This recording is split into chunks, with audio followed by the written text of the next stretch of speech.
kana kurangaridzana. Unoziva kuti pane vanhu vaviri vanoda kutaura nezvavo nhasi tu. Vanhu ava tu vanoda kutaura navo asi regai titi munhu 1. Asi munhu uyu ane chigaro kana kuti ane position yaanozove kana ari huko. Oita imwe position yaanozove kana ari huko. Sisi. Regai titi sisi. Kana kuti handiti vatete nokuti vatete toti sisi. Munhu anonzi sisi munhu watino respecta, watinotopa kurespecta kwakawanda, kuti even sisi vangu inini kana ndinoroora vanotoziva kuti ndinoroora kupi, vanotogona kunotakura kuti kana ndinoroora ndo vanotogona futi kutoziva kuti pamwe vanotofarira munhu andinge echiroora. Asi panguva iyoyo vanenge vakanaka.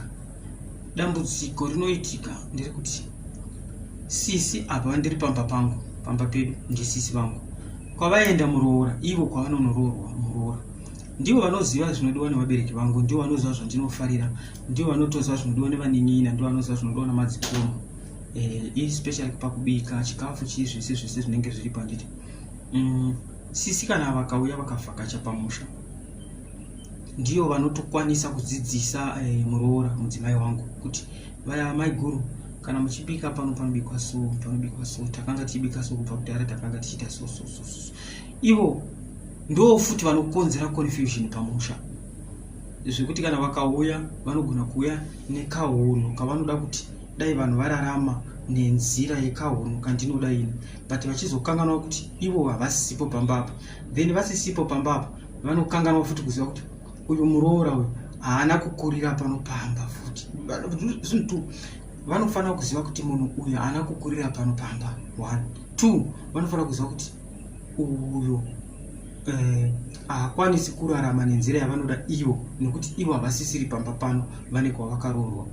Kana kuti haakwanisi kurarama nenzira yavanoda kurarama, yavanoda kuti iitwe naivo panopamba, nekuti ivo vakadzoka. Zvinhu izvo zvinonetsa. Saka kana munhu ari sisi pamba sisi,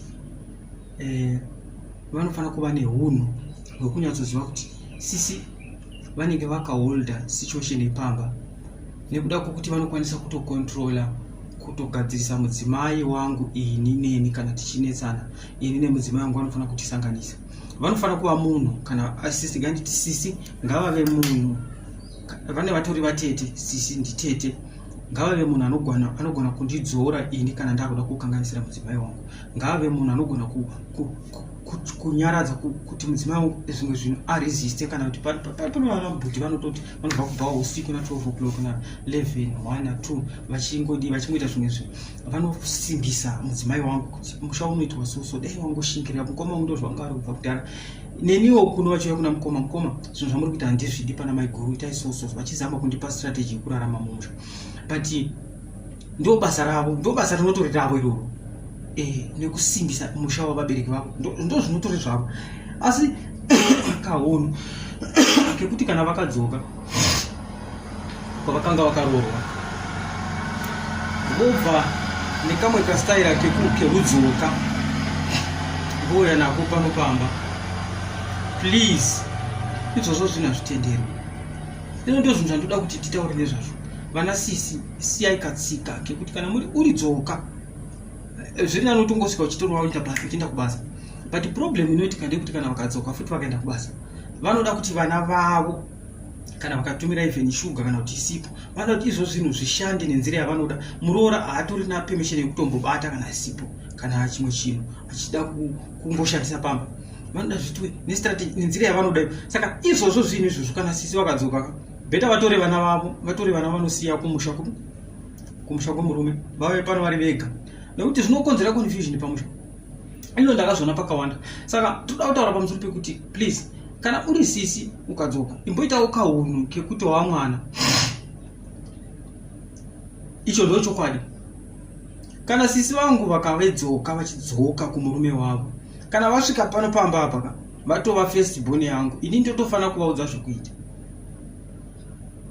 Because kana ivo vachifeila kuyananisa vanhu vanenge vachirwa pamba, vachifeila kundigadzisa ine mudzimai wangu, then chinhu position yavanga vandeipi, nekuti vanga vasiri asiri munhu wepano havaendi.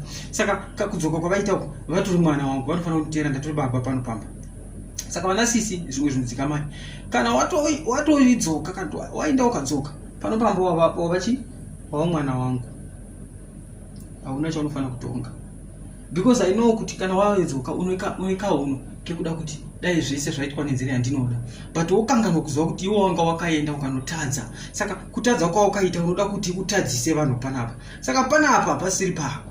Kana uchida kuti uite pako uchingodzoka taura neni inini nababa namama kuti wana budi baba mama ndiri kuda kuita ndoda chi nzvimbo yokuvaka. Unovaka because even yangu unovaka kana ukada unovaka munda wefamily kana ndisina zviziva ndinogona kuramba. Saka unofana kutaura neni futi kutanga. Saka vana sisi ivai neunhu hwekuti musimudzire musha wabhuti. Mukuva neunhu hwekusimudzira musha wabhuti then munotozva kuti even inini nemudzimai wangu hatifi takarwa. Even yangu tikarwa imi munotomira kumira kuti hazviiti. Asi kana munhu anotozwa achimira pakati pemudzimai wangu namai muchiparadzanisa mai vangu nemudzimai which means mutori mhutse. Saka toda kutaura pamusoro penyaya vana sisi just try to hold yourself new attitude hwenyu muzvibate. Kana mazvibata muzvidzikisa pasi muziva kuti ini ndakadzoka handifaniri kutadzisa kuti bhuti vagare nemudzimai wavo.